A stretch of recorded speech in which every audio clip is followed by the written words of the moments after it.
Hello and welcome back, and that is right, it's time for another Storaxa update, the September Storaxa update, the series of videos where we go through this particular crowdfunding campaign, which has got a lot of money and a lot of people behind it. But I've got to say, unlike my other updates, this is going to be fairly salient because this is really only about one thing this month, and it is the ongoing saga between Storaxa, an ArrowTrack group, and Stripe, the people that are holding on to 50% of the funds. Now, if you are already a backer, you're going to know most of this, but I think it's really good to go over the salient points for everyone. And ultimately, it is that 50% of the funds, according to Storaxa, are still being held by Stripe. And as of update 27, they've recently done update 28 as well. That money was going to be held for a further 60 days. And again, we'll move on to the screen in just a moment. But I want you to stick around after this or to the end of the video about a special Zoom that I'm organising and stuff I'm working on. But for now, let's make our way over to the screen. So, we're on to the laptop. Sorry about the noisy laptop there in the background. Going to kick out of OBS there. There is the Storaxa page, and we are now up to quite a staggering 7,325 comments. Now, I have updated my article on this more recently, taking in some of the details from date 27 and 28, talking a lot about those funds, the sort of numbers that Storaxa have been talking about there. And I did this around about 4 or 5 days ago, but I'll be straight with you. In the comment section, this chap here, and I apologise if I butcher the pronunciation of your name, Ruan or Rowan. Seriously, you have done quite a comprehensive breakdown of finance there and estimations. And again, I recommend anyone just to give that a quick run through, because it really does break down into a lot of the estimated numbers and a lot of the figures that a lot of people are talking about in terms of what's been going in, the updated builds, the storage media that was included, that sort of thing. And of course, the potential damage that could go into a campaign like this if there was widespread refunds there. And again, one of the reasons I highlight this comment more than anything, because this was only about a day or so ago, was that a lot of users are kind of complaining about less information being thrown their way. Now, full credit to Storaxa here. They have been, I would argue, one of the most informative crowdfunding campaigns I've seen in a long time. We've got a video coming out very, very soon on the subject of Indiegogo, and we've already done a history of Kickstarter NASs, and of all of them, none of them have given this many updates in this amount of time. But when they go into a lot of their details there, they are talking about their back and forth with Stripe, and then the issues regarding Pledgebox and the amendment of certain orders resulted in triggering some presumable security settings within Stripe that made them sit on the money a bit longer. Now, I'm not defending Stripe here. I will say that clearly those safeguards exist, because if widespread refunds or at least a deduction of money from the account happens, then it kind of Stripe would be honour bound to at least have a system in place where they would at least cursorily look into it. The problem here, as I think a lot of people have been raising, is that Stripe are holding on to the funds, but there doesn't, at least publicly, visibly, seem to be a lot of interrogation into why they happen, and therefore seeing if there are exceptions to those rules. And a lot of this comes down to, when you go through a lot of these updates here, and again, you can find all of these published on Reddit and on details within the article I mentioned, is that a lot of the time it always feels like we're getting half of the story. It doesn't necessarily have to be only one side, but even when you go to some of the conversations people are having with Stripe via, social media like Twitter, I'm not going to call it X, a lot of it seems to be Stripe going, ultimately they can't engage too much with end users about this because their customer, their client, their point of liaison, if you will, is ArrowTrack. It is Storaxa there, and a lot of people would just like to have further updates on this. Now, it was raised in a few more recent comments as the Stripe issue continued and was highlighted in update 28. It does look like this full 60-day delay that's being caused by the money being held is, it's not going to be negligible. Hopefully that money, or at least in terms of the context of the project and everything we're talking about, that this gets resolved at that 60-day mark at the very least.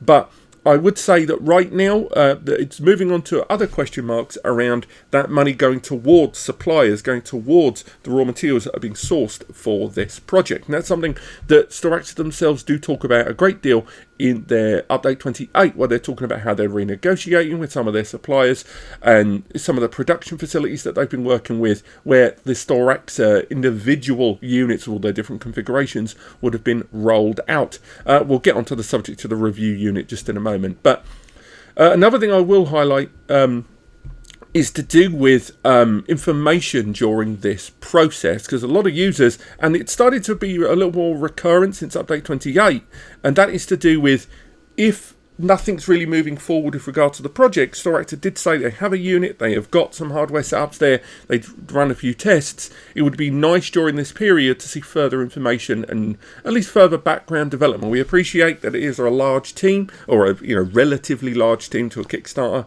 and this team, they've got lives, they need jobs, they need income, and therefore chances are they may need to put certain or substantial amounts of the Storaxa production into a kind of hiatus until the rest of the finance is opened up within the context of what we know. But that still doesn't mean we can't get a little bit more information about the product and the project in that interim place. And again, going through the comments, there's a lot of information there making comparative arguments against other campaigns that have suffered similar fates to this because of Stripe holding on to funds. Now, going on to my point here, I was mentioning about the review sample.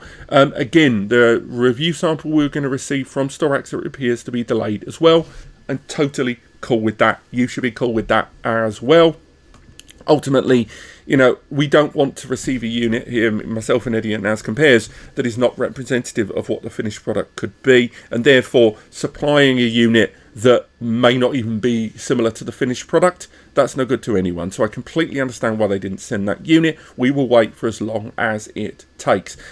But in the background, I have been in communication with Storaxa, talking a lot more about the project and talking a little bit more about things we can do in the next 30 to 60 days during the course of this money being held. Now, it still hasn't been concluded yet, but the long and short of that, and I'm sure you've just read that on screen, is that I would like it if we could invite some of the people and switch back to the big camera. It would be nice if we could get to speak to one or two members of the Storaxa team in an arranged Zoom. What I would like to do is canvass you guys either in the comments of this video or in the comments of the Storaxa Kickstarter page to get some of your questions about the project and the product, and then I would like to submit those questions to one or two members, either the chief designer or anyone at Storaxa, on a Zoom. Now, this would not be a live stream. I would definitely supply those questions 48, maybe even 72 hours prior to that recording on Zoom. I will not interrogate those questions.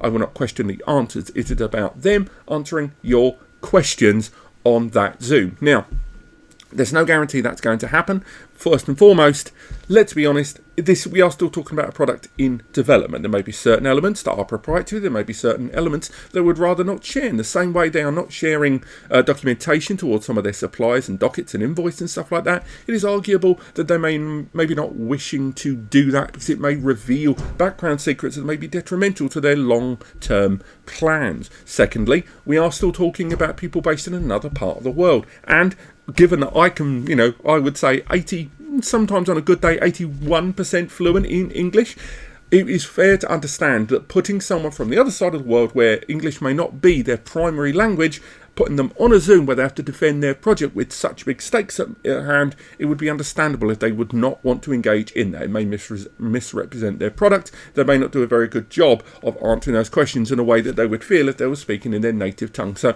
if that Zoom doesn't happen with the Storaxa group, I completely understand why, and they shouldn't be held to any kind of detriment for that. However, the other Zoom I would like to do involves you.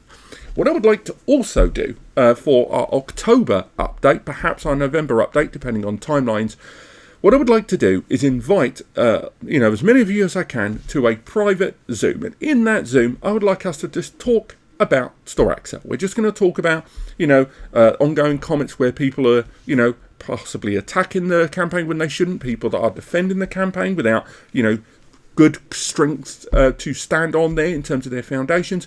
Ultimately, allow us to talk more and more about this project and allow everyone to have their say, to sort of quell fears, or at the very least, much like we saw with the calculations there, at least highlight a larger picture. Now, I understand, even if 1% of the people back in Storaxa right now, which again, given, 6,000? I'm looking at the screen, 5,917 backers. If 1% of those people turn up, That's a big old Zoom. So even if we're talking 1%, and I think it will be more, we're going to need some ground rules for that Zoom. Ultimately, it's going to be everyone on screen, and it's going to be you giving your opinion. This is not a chance to attack. This is not a chance to fight or tell off or say anything negative about other backers or their comments on that stream. It is about just discussing the project and everything we know and can say about it. Now, this video might become a YouTube video. It might be something private just for us, but we'll find out more about that. Again, if you go in and you're real negative and shouty, we're going to have to shut you down. And also,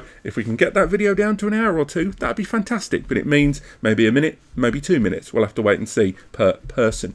But that's really it for Storaxa in September right now. They're kind of in a period of hibernation based on everything they've said. Now, hopefully we can see some louder discussion coming through between the Stripe and Storaxa issue. Maybe we can see more background reference materials of the production and what the team are doing in this interim period. Perhaps some more information about the discussions with those suppliers and some of the, bridging points in between that have allowed them to keep their project alive. Again, the next update, according to the official pages, is October 12th, and the date today is the 27th of September.